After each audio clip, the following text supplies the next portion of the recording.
Hello friends, क्या हाल चाल है। आई थिंक आप लोग ठीक हो गए। तो दोस्तों, आज मैं आपके लिए यहाँ पर गेट एग्जाम पैटर्न के ऊपर एक इंटरेस्टिंग सा वीडियो लेके आया हूँ।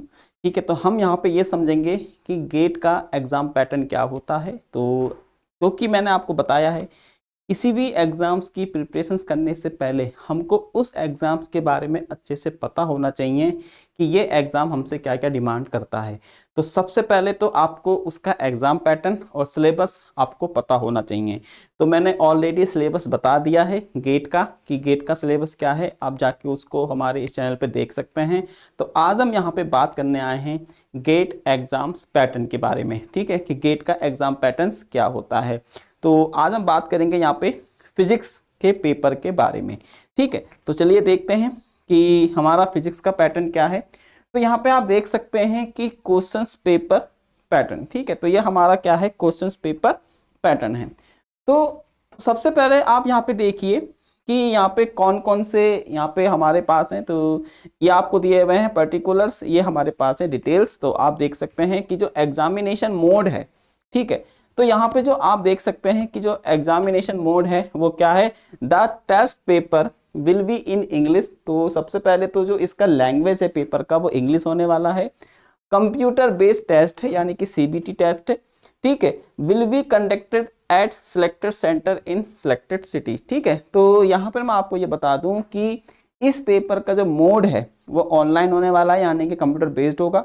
और दूसरा पूरा का पूरा पेपर आपको इंग्लिश लैंग्वेज में मिलेगा, इंग्लिश में मिलेगा। ठीक है, ड्यूरेशन क्या होने वाली है इस पेपर की, 3 घंटे। तो 3 घंटे का ये आपका ड्यूरेशन होगा।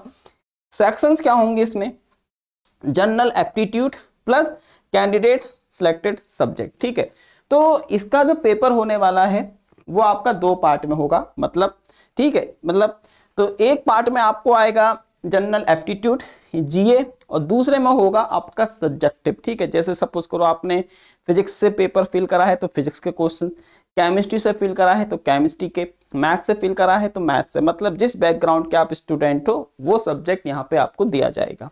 ठीक है, उसके बाद टाइप ऑफ क्वेश्चन, ये बहुत जरूरी है कि यहाँ पे जो आपके टाइप ऑफ क्वेश्चंस हैं वो क्या होने वाले हैं। ठीक है, तो मैं इसके बारे में आपको बता देता हूँ कि जो यहाँ पे टाइप ऑफ क्वेश्चंस हैं, तो आप देख सकते हैं कि यहाँ पर जो पहला टाइप है वो होने वाला है आपका MCQ। तो यहाँ पे आपको मिलेगा MCQ। ठीक है, तो MCQ पेपर होगा। दूसरा आपके पास है मल्टीपल सिलेक्टेड क्वेश्चंस, यानी कि MSQ। ठीक है, ये होने वाला है आपका MSQ। अब जो MSQ, अब आपके मन में एक थॉट आ रहा होगा, एक आपके मन में एक कंफ्यूजन क्रिएट यहाँ पे हो सकता है कि MCQ और MSQ क्या है। ठीक है, इसके बारे में अभी बताऊंगा। फिर उसके बाद है आपका जो थर्ड सेक्शन है यहाँ पे, ठीक है, ये वाला न्यूमेरिकल आंसर टाइप, जिसको हम NAT बोलते हैं, NAT। इसके बारे में अभी मैं आपको बताता हूं। ठीक है, तो MCQ हो गया, MSQ हो गया और NAT। तो ये आपके क्या है, टाइप ऑफ क्वेश्चंस हैं। उसके बाद questions for testing these abilities. ठीक है, अब सपोज करो मैंने आपको बताया कि यहां पर आपका जनरल एप्टीट्यूड आता है, मतलब ये आता है। अब सर इसमें क्या पूछा जाएगा, तो इसमें आप देखो रिकॉल है, कॉन्फ्रेंस है, एप्लीकेशंस है, एनालिसिस एंड सिंथेसिस है। ठीक है, तो ये कुछ इस टाइप से यहाँ पर हैं। उसके बाद फिर हम यहाँ पे देखते हैं कि डिस्ट्रीब्यूशन ऑफ मार्क्स, ठीक है, इन पेपर्स। अब देखो हमारा यहाँ पे PH आ रहा है, तो PH का मतलब ये फिजिक्स वालों के लिए है। ये जैसे AR है, CY है, D है, E है, GC। अब ये अलग अलग ब्रांचेज हैं। तो हम तो यहाँ पे जो मेन फोकस करने वाले हैं वो हम करने वाले हैं यहाँ पे आपका फिजिक्स के लिए, यानी कि PH के लिए। तो आप देखोगे यहाँ पे जो PH में क्या है कि जो जनरल एप्टीट्यूड है वो आपका 15 मार्क्स का आएगा। मतलब जनरल एप्टीट्यूड आपको 15 मार्क्स की मिलेगी। ठीक है, इसके 15 मार्क्स फिक्स हैं।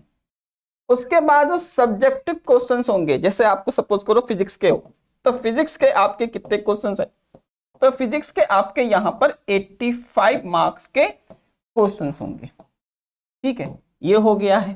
टोटल पेपर कितने मार्क्स का है आपका, 100 मार्क्स का। तो यहाँ पे जो टोटल मार्क्स है, यहाँ पे टोटल मार्क्स होने वाला है वो आपका होने वाला है यहाँ पे 100। ठीक है, तो 100 मार्क्स का ये आपका पेपर है।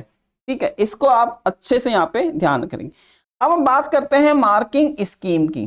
ठीक है, कि मार्किंग स्कीम क्या होने वाली है। तो क्वेश्चन कैरी 1 मार्क और 2 मार्क। तो यहाँ पे जो क्वेश्चंस हैं वो आपका 1 मार्क और 2 मार्क का होगा। ठीक है, इसको आप ध्यान में रखेंगे। नेगेटिव मार्किंग की अगर बात करता हूं, ये बहुत ज्यादा जरूरी है हमको जानना कि for a wrong answer chosen in MCQ. अगर हम बात करते हैं किसकी, एमसीक्यू की, मैंने आपको बताया ना यहाँ पे 3 तरीके के क्वेश्चंस आएंगे। एक होगा आपका एमसीक्यू, एक होगा आपका एमएसक्यू और एक होगा आपका एनएटी। ठीक है, तो ये 3 टाइप के आपके एग्जाम में क्वेश्चन आपसे पूछे जाएंगे। तो अब ये बात कह रहा है कि for a wrong answer chosen in an MCQ, तो there will be negative marking. ठीक है, तो यहां पर एमसीक्यू के लिए नेगेटिव मार्किंग है, ये बात आप ध्यान रखेंगे। अब सपोज करो अगर आपका 1 मार्क का नेगेटिव मतलब अगर आपका 1 मार्क का क्वेश्चन है तो वहां पे जो नेगेटिव मार्किंग होगी उस एमसीक्यू की वो 1/3 हो जाएगी। ठीक है, तो यहाँ पे लिखा है 1/3 mark will be deducted for a wrong answer. उसी तरीके से अगर आपका 2 मार्क का एमसीक्यू है तो 2/3। ठीक है, तो 2/3 की क्या होगी, आपकी नेगेटिव मार्किंग होगी। ठीक है, ये हो गया। अब यहाँ पे इंपॉर्टेंट बात ये है कि यहाँ पे लिखा है there is no negative marking, there is no negative marking. ठीक है, फॉर आंसर एमएसक्यू और एनएटी। मतलब जो यहाँ पे आपको एमएसक्यू यानी कि मल्टीपल सिलेक्टेड क्वेश्चंस जो में आपको मिलेंगे, और दूसरा एनएटी न्यूमेरिकल आंसर टाइप जो आपको यहाँ पे क्वेश्चंस मिलेंगे, उनके लिए किसी तरीके की कोई नेगेटिव मार्किंग नहीं है। ठीक है, दिल खोल के आंसर लगाओ, गैस कर सकते हो, है ना। सही हो गया नंबर मिलेंगे और गलत हो गया तो कुछ नहीं जाने वाला। ठीक है, तो एमएसक्यू और एनएटी, ठीक है, यहाँ पे आपको मिलेंगे। अब यहाँ पे आपको क्या दिया, there is no partial marking in MSQ, मतलब इसके लिए कोई पार्शियल मार्किंग नहीं है। ठीक है, ये चीज को आप यहाँ पे ध्यान रखें। ठीक है, हाँ, तो समझ में आ रहा है। ठीक है, तो क्लियर है। उसके बाद मैं आपको ये बता रहा हूं, फिर हम यहाँ पे देखते हैं कि पेपर कोड, कि पेपर कोड क्या होने वाला है आपका। तो पेपर कोड में मतलब पेपर कोड है, ये सब चीजें हैं। तो यहाँ पे आपको लिखा गया है जनरल एप्टीट्यूड की मार्किंग है, कंपलसरी सेक्शन है, सब्जेक्ट मार्क है, टोटल मार्क है और टोटल टाइम है। तो हम बात कर रहे हैं किसकी, पीएच की। ठीक है, फिजिक्स कैंडिडेट्स की। तो आपको देखो जनरल एप्टीट्यूड के 15 क्वेश्चन आएंगे।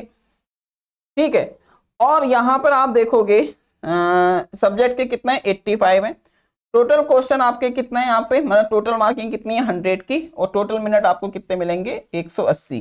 ठीक है, 180 मिनट का ये आपका यहाँ पे पेपर होने वाला है। ठीक है दोस्तों, तो ये था, मतलब 6×3 = 18, 3 घंटे का ये आपका पेपर होगा। अगर हम इसको बात करते हैं तो ये पेपर आपका 3 घंटे का होने वाला है। ठीक है दोस्तों, तो ये था। अब मैं बात करता हूं, क्योंकि जो हमारे पास जो जो हमारा यहाँ पे एमसीक्यू था, देखो एमसीक्यू में क्या होता है कि आपको केवल एक आंसर मिलेगा, उसको आपको टिक करना है, मतलब 3 गलत 1 सही। एमएसक्यू में क्या डिफरेंस होता है कि हो सकता है 2 आंसर ठीक हो सकता है 3 आंसर ठीक हो। तो आपको दोनों ही, अगर आपके 2 आंसर ठीक है दोनों पे टिक करना है। अगर आपने एक पे टिक करा तो भी ये रॉन्ग माना जाएगा। इसी तरीके से अगर सपोज करो एमएसक्यू है और उसमें 3 आंसर सही हैं, एबीसी 3 सही हैं, तो आपको एबीसी तीनों पे टिक करना है। अगर आपने केवल 2 पे टिक करा है तब भी वो आंसर कंसीडर नहीं किया जाएगा। ठीक है, तो ये था डिफरेंस। तो आई थिंक आपको गेट का एग्जाम पैटर्न समझ में आ गया होगा। तो इसके थ्रू अब आप अपनी तैयारी कीजिए। कोई भी कंफ्यूजन है कमेंट बॉक्स में लिख दीजिए। ठीक है, मिलता है अपनी नेक्स्ट वीडियो में। Bye bye.